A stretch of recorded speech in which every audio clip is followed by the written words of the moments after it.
Welcome to Being Frank on Ipswich Town with me, not with Rung.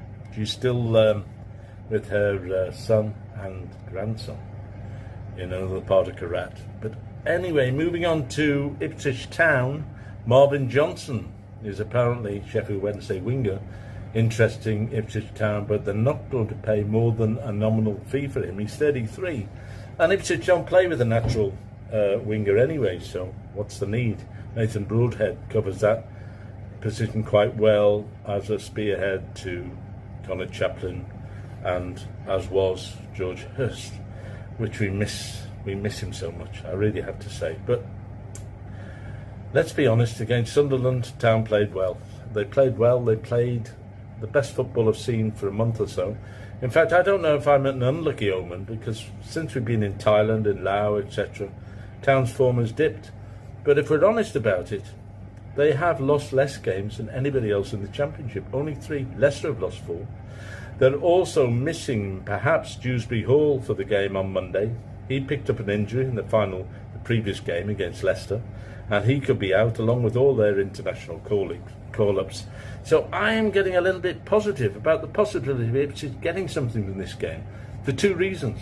Leicester, it'll be a different team than they're familiar with. They'll be losing a lot of familiar players, and Ipswich are on a run. You know, it may not be a massive run, but one in the FA Cup, then one against Sunderland in front of a packed Portman Road. So I'm feeling optimistic that Ipswich could sneak a victory against Leicester. I know a lot of people say that's a load of rubbish, you won't do that. I'm going for Leicester 1, Ipswich 2. Hart ruling the head again, perhaps. Rung is not here, so I can't get a prediction, but I think you can all guess what it could be.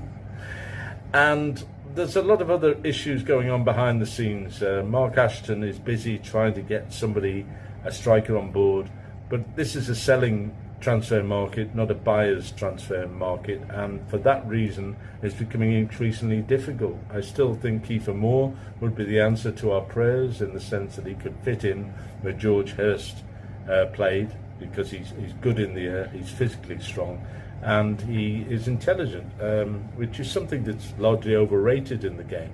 But he has football intelligence too. Yes, I've been on the Sherbets, I've been on the Freddie Sears tonight, but not excessively so.